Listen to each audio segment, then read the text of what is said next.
Hi, everyone. My name is Joan Raymond, and welcome to A Heart for Writing, where I offer encouragement, support, and resources for writers of all genres. Today, I have a very special guest. Her name is Joey Garcia. And Joey is an author platform coach, a relationship coach, and the author of When Your Heart Breaks, It's Opening to Love. Let's bring Joey on. Hi, Joey. Hi, thanks for having me with you today. Oh, I'm so glad you're here. We met back in 2019, I'm going to say. So we not you in person too. It was in person at a writers club. So anyway, it's good to see you again. So I definitely want to talk about your tips for building an effective author platform, because I know a lot of my viewers are going to be interested in that. But first, I want to kind of go backwards. I want to get to up to that place because I know you didn't start doing that until a couple of years ago. So, what the one question I love to ask all my guests is, when did you first know you had a heart for writing? My goodness, I was probably around 2 or 3 years old and had just learned to read my first book and decided then that I was going to be a writer. And my parents, of course, laughed. Isn't that cute, you know? Yeah. Uh, what surprised me is how long it takes to just learn the craft of writing and that it is a lifelong pursuit. I'm always trying to improve my writing skills. Yeah, I agree. You think the first book is going to be amazing, and it doesn't make sense at all. So. So your first book that you wrote, "When Your Heart Breaks, It's Opening to Love." I have this little blurb that I read about it. It says it's the warm, compassionate style will make you feel as though you're talking with a close friend, one who understands heartbreak because she's been there herself, a true friend who doesn't sugarcoat the necessary steps for healing, the kind of friend who consistently delivers realistic advice. So tell us about this book, and I'm going to show a picture of it. Yeah, thank you. Well, for 24 years, I wrote a relationship advice column for the Sacramento News and Review newspaper. Mhm. And that was a great joy for me, even though I went kicking and screaming to it. I didn't think that I wanted to give anybody advice about relationships. Once I settled in, I just really learned a lot about myself and found that I could be helpful to people. So the book is actually a compilation of my best columns on the topic I received the most questions about: affairs, divorces, breakups. Mhm. Uh, we have kind of an epidemic of heartbreak in the United States, and we often don't realize it or think about things that way. But most of people's responses to tragedy or unexpected situations in their life is really a kind of grief, a kind of heartbreak. So that's what the book is, and I've loved the responses I've received from people who've read it. That's awesome, and there will be a link to the book in the description, so we'll have all that information for you. So your book tour actually led you to becoming an on-air relationship expert for Fox 40 TV, and that's in California. That's right. Yeah, that was really fun. So, did a book tour, got a chance to talk to some really smart media people, and maybe do some service to Uh, people who are listening or watching. And then was invited to come on regularly as the on-air expert. I'm bringing that relationship to a close. It's been, I don't know, 6 or 7 years, whatever that is. I'm bad at math. yeah. And it's been a lot of fun, but um, I'll still do media. That's my background. So Right, right. And I was watching some of your interviews, and one of the questions I wanted to ask you, because I heard you answer it on air, and because so this is going to actually air the Tuesday before Thanksgiving. So with the holidays coming up, one of the questions they asked you is how to keep things civil during the holidays. I love that. So tell us, in the world that we live in now, how do we stay civil during I the think holiday dinners? we prepare ahead of time, so if I go into a Thanksgiving dinner with this attitude that, man, I can't, I don't want to be around Uncle George because he's so difficult. I'm already set myself up for failure in that relationship and on that day.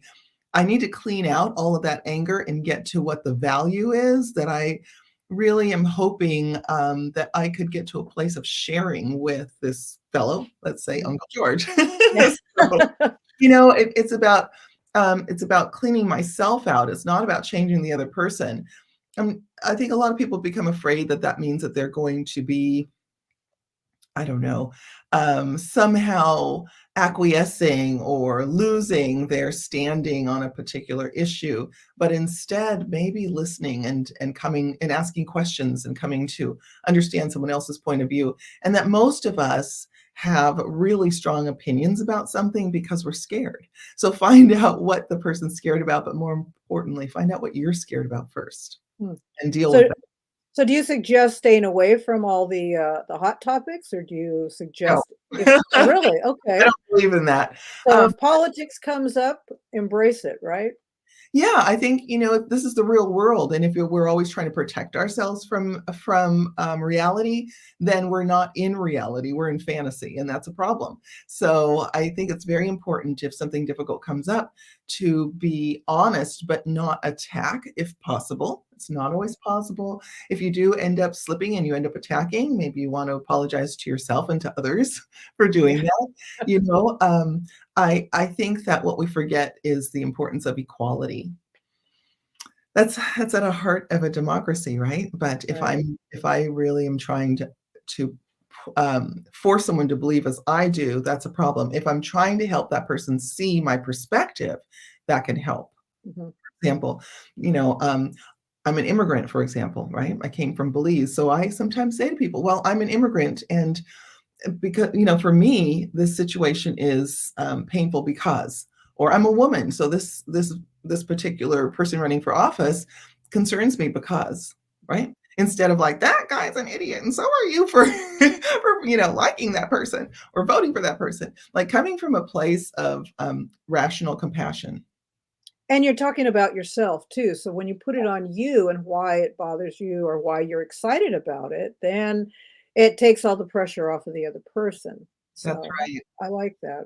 I like Yeah, that. and that doesn't mean that they're going to respond in a healthy or sane or respectful way, not at all, but, it does mean that I've come to the situation with the best of myself, and that's Mhm. what counts. I also think this is very important for like when we write dialogue because dialogue can be some of the best tense moments in our books because there's always that subtext. You can always have the two people washing dishes and complaining about you don't wash them this way, no, you don't put them away this way, and in reality they're fighting about something completely different. So maybe at Thanksgiving, we should just listen a lot and just hear and then use some of that in our dialogue with our characters. That's a great idea. Yeah, I So think it was Raymond Chandler who said, the best, school for learning dialogue, I'm making up, I don't yes, remember exactly paraphrasing, yes, yet, but is, to sit in a restaurant, for example, and just write down the dialogue you hear around you, and yes. it's fantastic. Yeah. You just have to make sure they don't see you writing it down. I've done that before, and I'm like, "Okay, and on the shopping list, we're also gonna add," and here I am copying down this whole person's conversation, so you gotta be very discreet That's right. sometimes. Yeah. So well, while you're doing this, then, 2019 hit and whatnot, and so you have decided or somehow how did you segue into an author platform coach? Well, yeah, so 2020 was a difficult year, and I'd been doing a lot of relationship coaching. Well, let me even back up from there. So Okay, sure. 2019, I did a lot of traveling and speaking around the world, and had a fantastic time. I was speaking at women's empowerment conferences in Sweden and Albania and New York and Los Angeles. I had a great time, and I thought, "Ooh, I'm gonna do this from now on."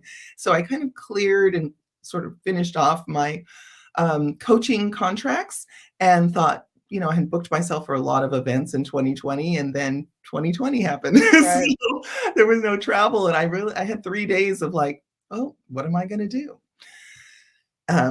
Boy, I don't know what I'm gonna do. I have no paychecks coming in. I have no money. I'm self-employed, so it was Mhm. really scary, and I'm single, so it was scary. And I said, "Well, I've always wanted more time to write. I've got it now." So, and then, things started coming in. I had, a literary agent that I met just once, at a writers' conference contact me and say, "Hey, why don't we do some, workshops together?" Okay, Wow. there's some work, and so it just kinda went from there. we had a lot of fun teaching online, and are still good friends, so that was wonderful. And I didn't really know her, so that was exciting. That was definitely divine intervention. Mhm. And then other agents said to me, "Gosh, you have such a deep background in media, and you have a platform. You understand how to develop a platform. You should really be helping authors because they're pitching us, and they don't have a clue what an author platform is, and they still think that if a great story is enough, and it rarely, rarely is." And I thought, "Author platform? That's weird. What's that?" So I started talking to the agents that I knew, and they kind of guided me, and I started looking around and realizing, wow, I do know way more than most people do about the media because we all tend to have sort of live in these silos, right? Um, so that's how it started. And it's been really, really fun. I've been able to get great success for my clients, and I'm thrilled about that. Yeah, and it says that your clients have been featured in the Wall Street Journal, Smithsonian Magazine, Ms. Magazine, CNN, the Tamron Hall Show, among others. So obviously, you're really helping people quite, I mean, in amazing ways. So tell us, what makes an effective author platform? Well, an author platform, first off, is something that should be developed while an author is writing their manuscript. So it's basically a complete revamp of the process. We used to write a book manuscript, send it off to an agent, and then hire a publicist to promote the book. And with a million books being published every year, which is where we are now, that's hybrid, self-published and traditionally published books.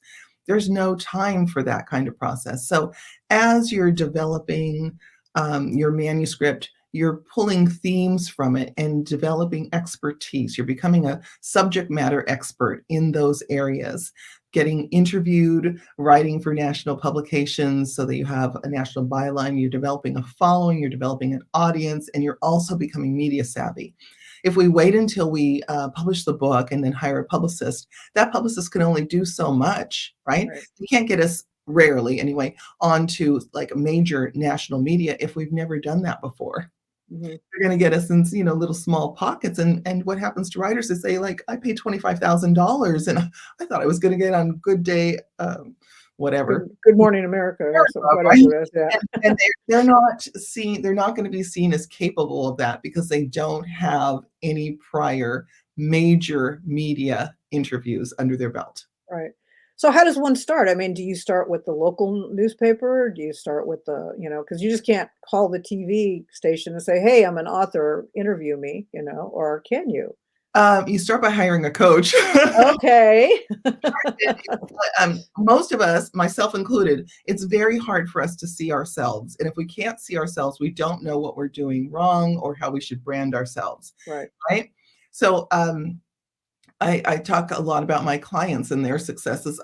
One client that I met at the San Francisco Writers Conference, she had never written except in her journal. She just had a dream of writing. Mhm. And we started working on her book proposal and quickly realized, she doesn't have enough experience. So long story short, she's now a blogger for the Today Show. Wow. Right, and that was within, 2 years of us working together on her manuscript, which is done, on her book proposal, which is done, and she's, had agents reach out to her.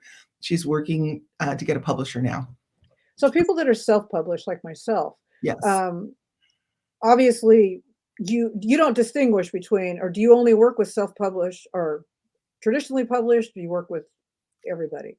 Everybody, Okay. because everybody needs an audience. It doesn't matter, right, where we are on the spectrum of publishing. So I have several clients that are self-published authors who Mhm. need to build a readership. What's happened in the self-publishing industry, unfortunately, is people are publishing a lot of books and they're not building an audience. And the problem with that is, you know, first off, like, they're wasting a lot of money, and they're not getting their book into the hands of readers who would love it, but they're also contributing to climate change, Yeah.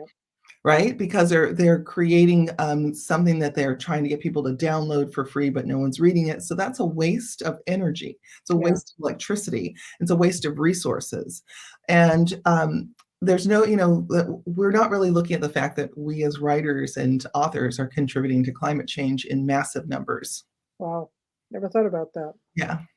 So, it's about having enough respect for publishing as a business to learn the business and to do it right.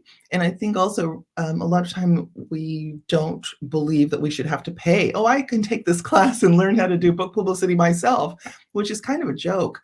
If you look at those classes, they're usually not very good because we can't really do book publicity ourselves, not anymore, right? Not Right. anymore. Yeah, you Right. can go on a blog tour, right? But that, that's not going to get you, once again, the kind of rapid sales or even sustainable sales that makes a difference. Right. And once you're, when you first start, you think, oh, Amazon's going to tell everybody about my book. You put it on there and it's like, yes, I'm just going to wait back and, have all the checks come in. And that doesn't happen because Amazon, for the first 30 days, they're kind of kind to you, but for the most part, I mean, it's up to the author Yeah. or the authors, whoever the author is working with. And I found that out, my first book, I'm like, yes. And, okay, 3 sales, yay. But, it wasn't what I thought.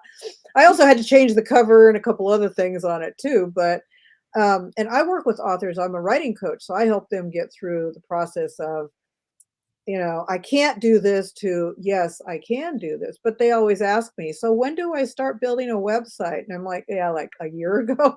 Yeah, exactly. And you all of that know? is an important part of their branding because everything needs to be the same across the platforms, Mhm. right? And social media is not important. I've never really felt like it was.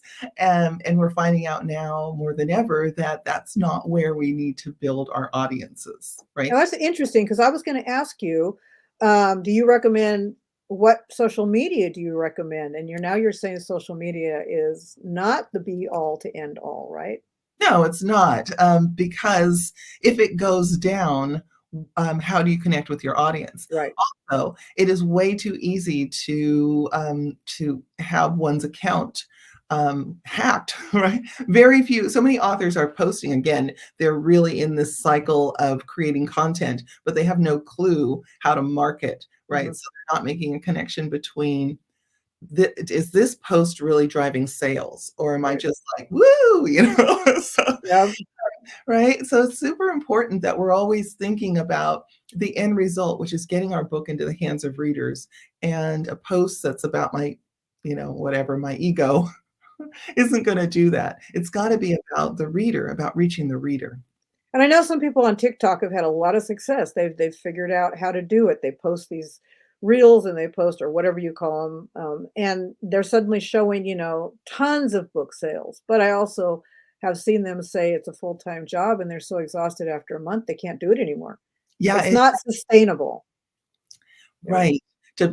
So one of the things, also about book talk, I think you're talking about book talk. Yes. Yes. Yeah, that there are certain genres that are really successful there. Hmm. It's the Hmm. same genres that are successful everywhere else. Um, Romance, thriller, Yes. horror, Right. right? So it's not all books. That's one thing first. A lot of it are younger readers, Hmm.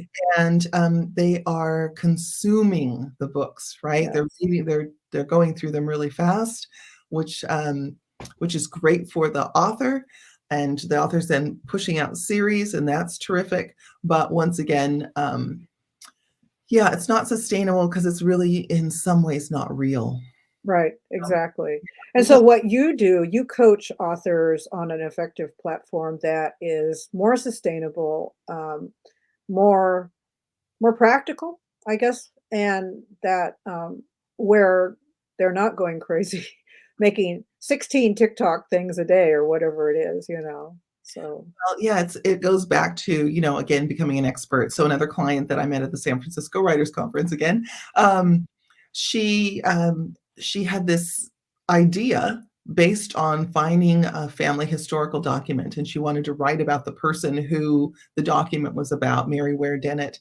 But she had no background in this. She herself was a major marketer. She had run national, international book campaigns and um, films and albums, but she couldn't do it for herself. That's what I'm saying. It's hard to Right. see yourself. And my branding of her was I was branding her as a feminist historian, and she said, "Oh no, I have no history degree. You can't do that." And I said, "History, like journalism, is a trade. It's something that you can educate yourself in, like the law. I can study the law and pass the bar. I don't have to go to law school, right?" Right. So she said, "I didn't know that." So I built her such a platform that she was even referred to as a feminist historian in Smithsonian Magazine. Wow. Next year, she's going to be speaking at the Berks Conference at Stanford University, which is all women historians. Wow. And she would have never gotten there by herself, I'm taking this. I No, mean, she how? said Because you don't know. that Yeah. herself, right? Because she wouldn't have ever thought to brand herself as a historian. She's writing historical fiction. Wow. So she met with an agent, and he was asking her all kinds of questions. He's like, "I'm very interested in this. I'd like to represent it, but, do you have any kind of have you written any nationally? Have you, da da" "Are you telegenic? Have you been, on Uh-huh. TV and so on?" And she's like, "Yes." And she starts listing things, and he says, "You're ready." Right? So Wow. that's the difference. Agents need us to be telegenic. They need us to have media experience that proves that we're savvy, national bylines or a lot of bylines in the right publications, and an audience, Right. She's doing really well, and that's what makes the difference. Because for them, it's a business. And I mean, for us too, as authors, we need to remember we have our writing hat, but then we also have our marketing and our business hat. Because just because we write a book, I mean, we do have to put that other hat and look at the book that we've just done as a product, as something that, we have to purposely make happen, you That's know? right. I would Yeah. say that for me, I would say that it's all the same hat. It's not Yeah. different hats, and, when an agent looks at a manuscript, they do something that I think would be helpful for all of us. They look at it and say, "Can I sell this? Hmm. Yeah, how can I sell this? Can I sell this?" That's how they decide. Though the writing might be fantastic, but they can't sell it, right? Right. And they don't earn an income unless they're selling that manuscript. So Right. we need to do that. We need to be thinking not so much about, am I putting the period in the right place or semicolon, but rather, can I sell this? Should I use the Oxford comma or not? Yeah, that's when it stops everybody. Right. Uh, so let's see. You've been published in a bazillion places. I'm just gonna note a couple of them. Your essays, poetry, and short stories have been published in Hippocampus Magazine, Brevity Blog. You've received awards. And in 2017, you established the first ever literary fellowship in the history of Belize. Yes. Belize is a huge part of who you are, and you have an annual writers conference, or excuse me, retreat there. And I am going to show a picture. It just looks like a wonderful place. It's gorgeous. It is gorgeous. I was born in Belize, raised in the US, but born in Belize. Mhm. And for many years, I ran free summer schools for Belizean children. And then one year, I found that none of the children could name a Belizean author. And I thought, what? And I'd been doing that for 16 years, running these summer schools. So I thought, well, I want to pivot anyway. I want to be focusing more on my own writing. So I started then to launched the first Belize Writers Conference, which was the first event of its kind in Belize. There have been retreats run by, a writer might come into Belize, but they didn't invite the local writers to participate. It wasn't holistic in that way or welcoming in that way, or it It was was. more of a destination Yeah, conference. Yeah. exactly. Perfect. Yeah, exactly. So that, then after 2020, I've really, it's 2021, we had the last Belize Writers Conference. I'm doing now a retreat just because people really need more of a retreat space, I think, with Mhm. all we've been through. Yeah. A great delight for me. So the fellowship has kind of grown out of that. What I'm doing is, it's amazing to think that there's never been a fellowship for a writer, a Belizean writer. We have fellowships in that country for musicians and for visual artists. But to think that in 2017, I established the first ever in the entire country's history tells you where creative writing is there. There's no creative writing degree you can get in the country. You can get a degree Wow. in English literature. which is more British literature. Of course, Mhm. there Yep. was a British colony. So I'm very slowly just doing the tiny bit that I can do, right? It's kind of a break-even event, but what's unique about it, besides all that, is that my faculty are literary agents. So I don't really bring in authors as faculty. Okay. Because once again, the way an agent looks at your manuscript is so different. So in the morning, we have manuscript critiques with agents, and it's a phenomenal process that really changes people's perspectives. And then in the afternoon, between yoga and meditation for writers, swimming in the warm Caribbean waters, Mhm. platform work. So, That's yeah, awesome. Yeah, because, and there's one in December, yeah, correct? yes, Yes. yes. But what you wanted to announce is that you can actually get on the list for April 2023, or you said somewhere in early, 2023, and we'll have that email, in the description. So do you have a specific amount of people that you take for this? Or is it It's small, yeah, intentionally small, so it's about 10 people, Oh, um, wow. to So do really, three. how do you qualify? I mean, is it first come, first serve, or Yeah, people apply, they send in their interest, and, very rarely is somebody not a fit, it's Mhm. more just making sure that they are, able to do something like that. It is a developing country, there's no hospital we can rush you off to, you have to be well, let's put it Uh-huh. that way, you know? Right, Of course, with COVID and all that, it's a tourist destination, so they've handled all that very well, and the resort where we meet has, on-site staff that right. handles medical staff and such, but what I'm saying is, you have to be healthy and able to move around. It's not a handicap-friendly country. Okay. Yeah. So, and it's all literary agents, and it's learning the business of being an author and discovering a unique way an agent reads a manuscript. Mm. So Yeah. that's amazing, because a lot of times, I've been to conferences before, and you pay your $40 and the agent reads it, for 3 minutes, and then they look at you and like, next, So it sounds like this one is a little more in depth. Oh, definitely. Yeah, absolutely. So, you know, agents are sitting with you, going over your manuscript in the morning. I mean, we do that in a critique group setting, but then they're meeting with you one-on-one as well, but they're hanging out with you the entire time, right? They're going into the town and having lunch. You're having lunch together, and they're having other Right. meals together, you're swimming together, you're shopping together. It changes everything.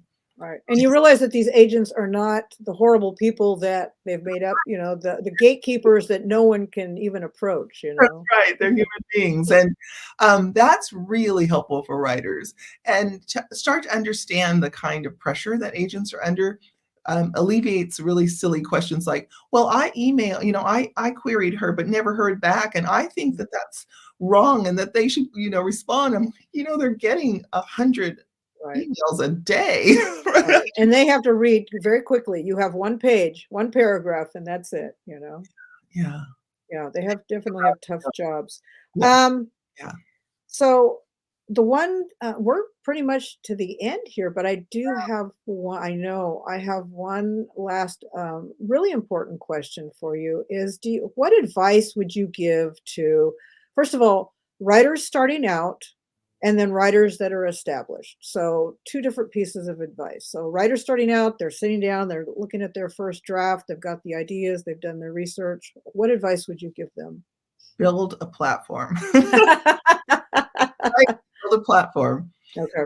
You need to brand it excuse me. You need to brand yourself, and you need to, have a platform that is sustainable, and learn that before your book is published so that you're not scrambling when it's published to try to learn things and perfect things that, cannot be learned or perfected in a month period or a 3-month period.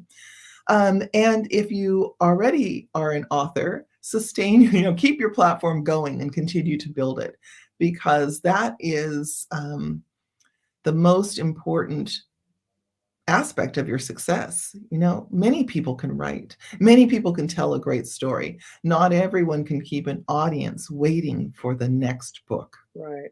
And most of us, well, talking about myself, marketing is not my forte. I mean, I can easily promote you, but promoting myself does not come easy. I just like clam up and it's like, yeah, I've got a book. Okay. So